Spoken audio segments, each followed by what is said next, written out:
같이 한번 기도하겠습니다.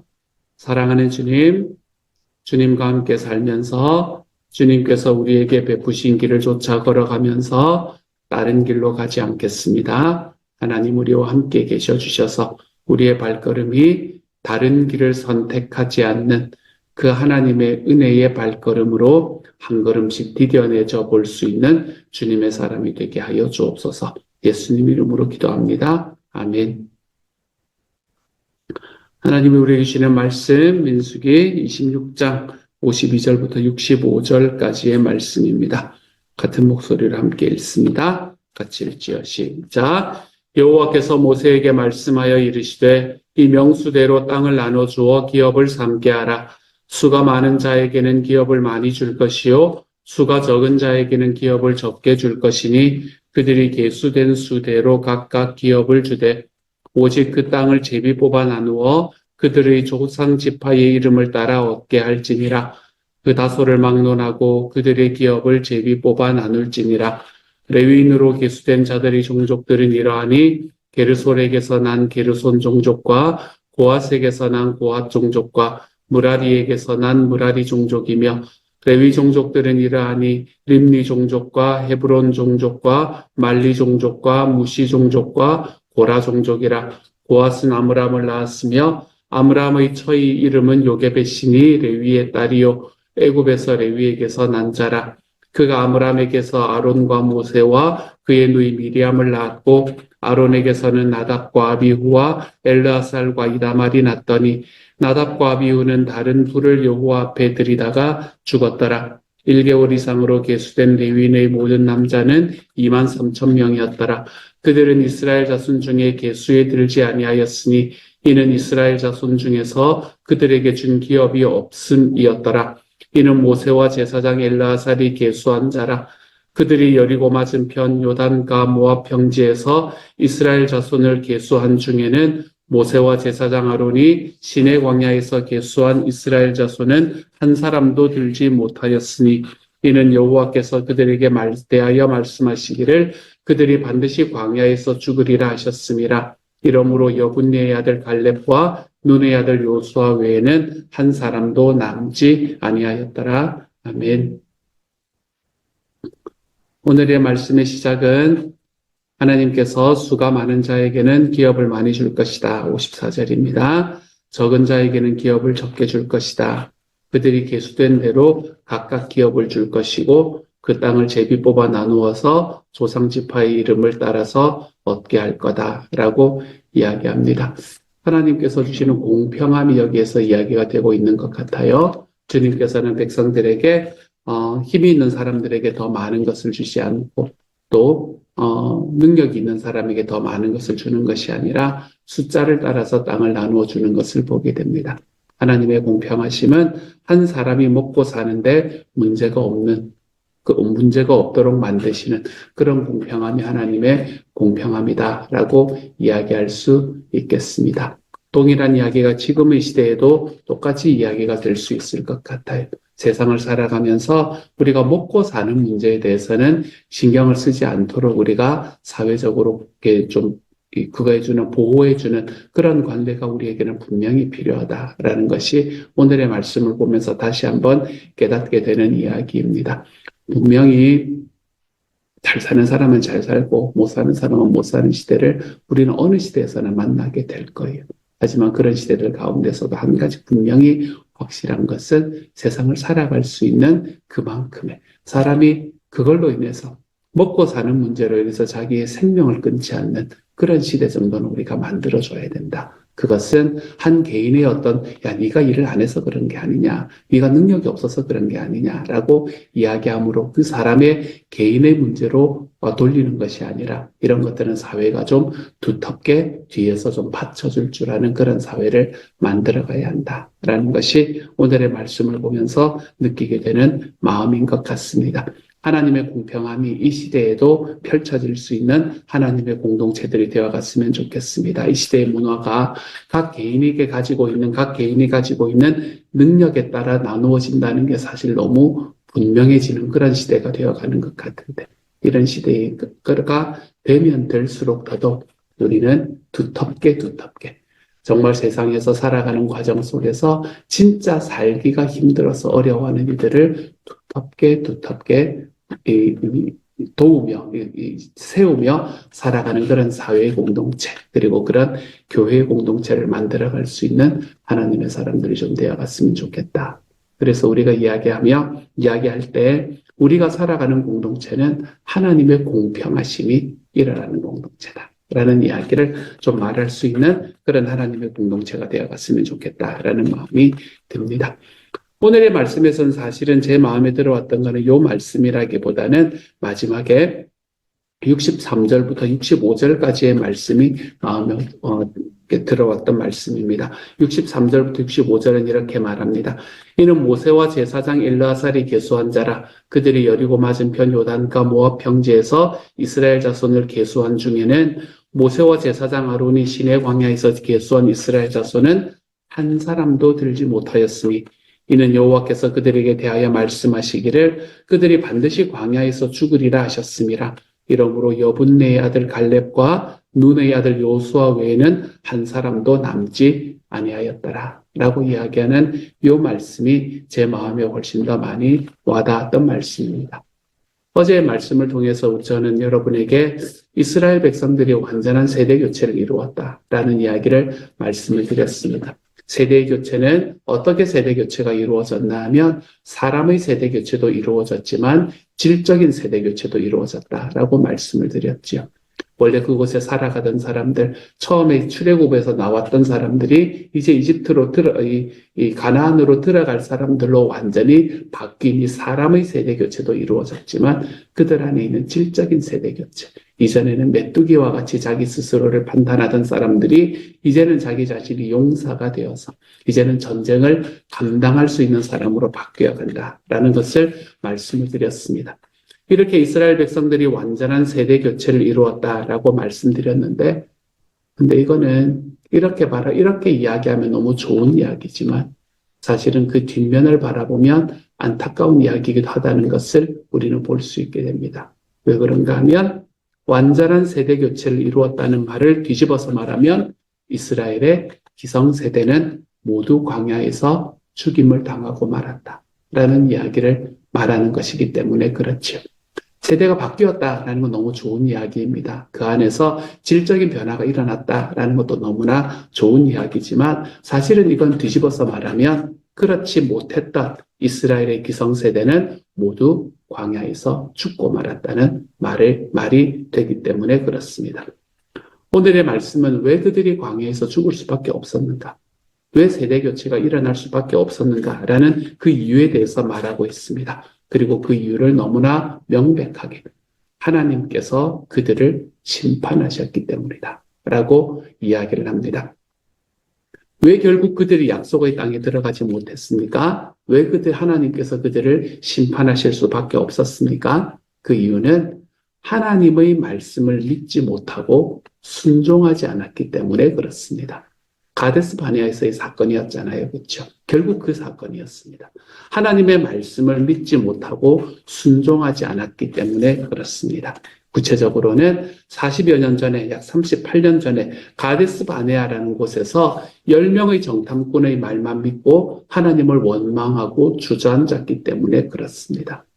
하나님의 말 이야기보다는 사람의 이야기에 더 귀를 기울였기 때문에 그렇습니다. 하나님께서 그들에게 가라고 이야기하시는 이야기, 주님께서 능력을 주시겠다 하신 약속을 믿기보다 사람들의 이야기를 더 믿고 상황들에 더 많이 짓눌려 있었기 때문에 그렇습니다. 그래서 사람의 말을 믿고 그들의 말만 믿고 하나님을 원망하며 주저앉았던 그 사건으로 인해서 그렇게 하나님 앞에 순종하지 않음으로 인해서 그들은 하나님의 심판을 받을 수밖에 없었습니다.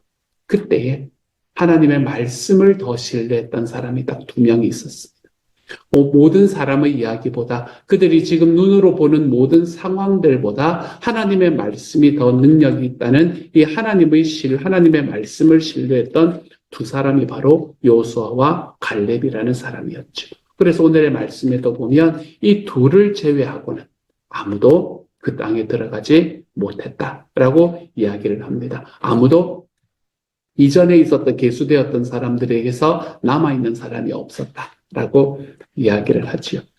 이들은 뭐라고 이야기를 했나 하면 자기 눈앞에 있는 상황들을 있는 그대로 받아들일 줄 아는 용기를 가진 사람들이었습니다.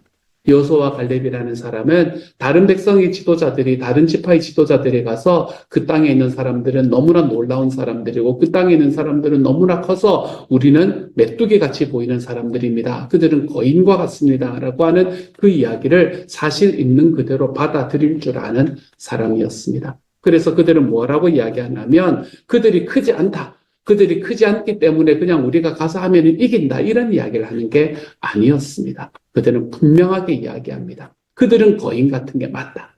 상황은 우리들의 뼈에 놓여있는 상황은 우리가 그냥 그것을 넘어가기는 너무나 큰 상황들이 맞다라고 이야기합니다. 이것을 받아들이는 것도 용기입니다, 여러분.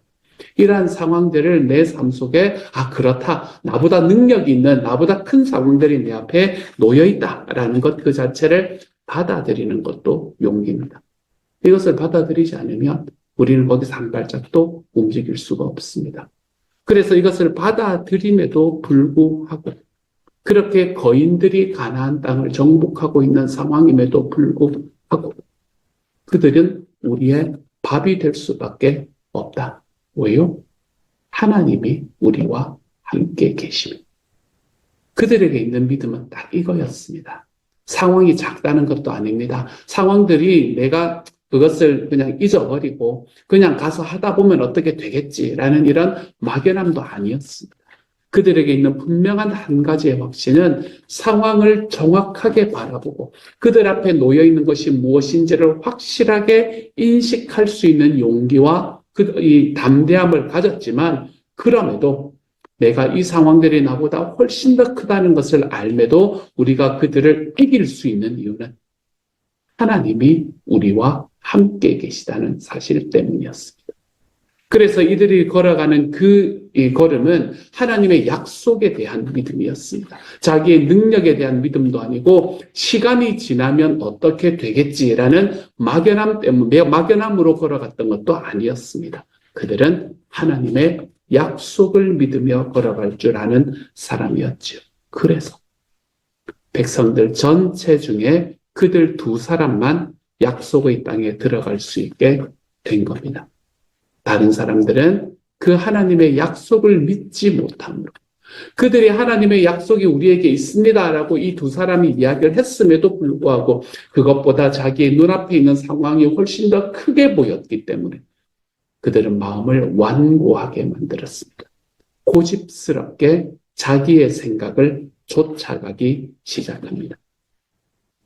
히브리서 11장은 이 말씀 우리에게 이야기를 하면서 무엇이라고 이야기하냐면 오늘날 너희가 그의 음성을 들으면 너희의 마음을 좀 완고하게 하지 마라. 고집스럽게 하지 마라. 이렇게 말합니다.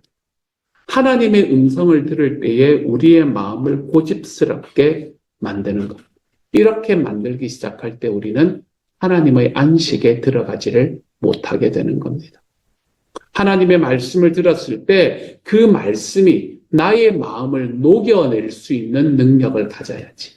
우리의 삶 속에서 나의 고집과 나의 생각을 붙잡고 그것이 하나님의 말씀보다 더 높이 있는 사람들은 하나님의 안식에 들어갈 수 없다라고 이야기합니다. 그리고 이렇게 하나님의 안식에 들어가지 못하는 사람들의 결과는 광야에서 모두 다 죽게 되는 결과로 나타나게 되었죠.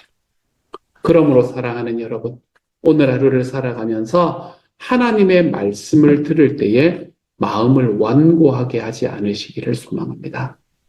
하나님이 하신 말씀이면 내가 상황들과 내 마음과 나의 전통과 내가 가지고 있는 나의 지식과 여러분 나의 감정과 나의 경험과 여러분 이런 것들을 다 넘어서서 하나님의 말씀 아래에 그 모든 것들을 두어 볼 줄 아는 하나님의 사람들이 좀 되어 가시기를 소망합니다. 주님이 예수 그리스도의 사역과 그분의 삶의 열매를, 그 성품의 열매를 닮아가라 라고 말씀하신다면 그렇지 못할 상황들이 내 삶에 날마다 벌어지고 그렇게 살아가는 삶이 바보 같은 그런 느낌들이 나에게 수없이 찾아온다. 사랑하는 여러분, 주님의 말씀에 마음을 완고하게 하는 것이 아니라 믿음으로 화답하며 걸어갈 줄 아는 하나님의 사람들이 좀 되십시오. 주님이 말씀하신 것이면, 하나님이 약속하신 것이면 그 말씀에, 주님의 약속에 여러분의 모든 경험들을 내려놓을 줄 아는 하나님의 사람이 되십시오. 주님의 말씀이 우리를 이끌어갈 줄 아는 사람이 되십시오. 나의 40년의 신앙 경력이, 나의 30년의 신앙 생활이 나의 삶을 이끌어가는 것이 아니라 내 하나님의 말씀이 우리의 삶을 이끌어가 볼 줄 아는 하나님의 사람들이 되십시오. 내 삶 속에서 내가 가지고 있는 지금까지 배웠던 나의 학력과 나의 능력이 나를 이끌어가는 것이라든가 아니면은 내 삶에 놓여져 있는 어떤 상황들이 나를 이끌어가는 그런 삶을 선택하는 것이 아니라 주님의 말씀이 우리를 이끌어가는 길을 선택해 볼 줄 아는 하나님의 사람이 되십시오. 그래서 정말 하나님 앞에 마음을 완고하게 하였기 때문에 광야에서 쓰러져 갈 수밖에 없었던 사람들을 쫓아가는 것이 아니라 그 상황들은 나보다 훨씬 더 크고 나의 능력으로는 이것을 이길 수 없다는 것을 정직하게 대면했음에도 불구하고 주님이 나와 함께 계시면 그들은 우리의 밥이 될 수밖에 없다라는 것을 담대하게 고백하며 걸어갔던 여호수아와 갈렙과 같은 사람들이 되어 가십시오. 그래서 오늘 하루 우리가 이 땅의 여호수아가 되고 이 땅의 갈렙이 되어서 하나님의 풍성한 은혜를 우리의 믿음 안에서 누려볼 줄 아는 하나님의 사람들이 다 되어 가시기를 우리 주님의 이름으로 축복합니다. 같이 기도합시다. 사랑하는 하나님, 내 앞에 놓여져 있는 내 뜻대로 되지 않을 것 같은 그 상황들도 하나님, 나의 삶을 짓눌러서 숨쉬지 못하게 만드는 그 모든 어려움과 짐들도 내가 지금까지 배워오고 내가 지금까지 행해왔던 것 속에서 내가 알고 경험하는 나의 학식도, 나의 지식도, 나의 능력도 내가 지금까지 그렇게 살아왔고 그렇게 살아가는 과정들에 대해서 내가 노하우를 알고 있다고 이야기하는 나의 경험도, 나의 전통도 하나님 우리 주님의 말씀 안에서는 나를 완고하게 만들어가는 도구가 되지 않도록 하나님 도우시고 인도하여 주옵소서. 그 어떤 것도 내 하나님의 말씀 앞에 섰을 때에 나를 내 주님을 닮아가는 모습으로 변화시켜가는 데는 방해거리들이 되지 않도록 하나님께서 도와주옵소서. 주여, 우리가 주님의 말씀이 우리를 이끌어가서 내 삶의 상황은 당연히 나보다 더 크고 능력 있는 것 같아 보이지만 내 주님이 나와 함께 하시면 이 모든 것은 우리의 밥이다 라고 담대하게 이야기하며 살아갈 줄 아는 하나님의 사람들이 되도록 주님 도와주옵소서. 이 땅의 여호수아가, 이 땅의 갈렙이 이곳에서 기도하고 일어서는 모든 이들에게 펼쳐져 볼 줄 아는 믿음의 삶, 하나님 앞에 은혜의 삶으로 걸어가는 주님의 사람들 되게 하여 주옵소서. 모든 말씀 우리 주님 예수님 이름으로 기도합니다. 아멘.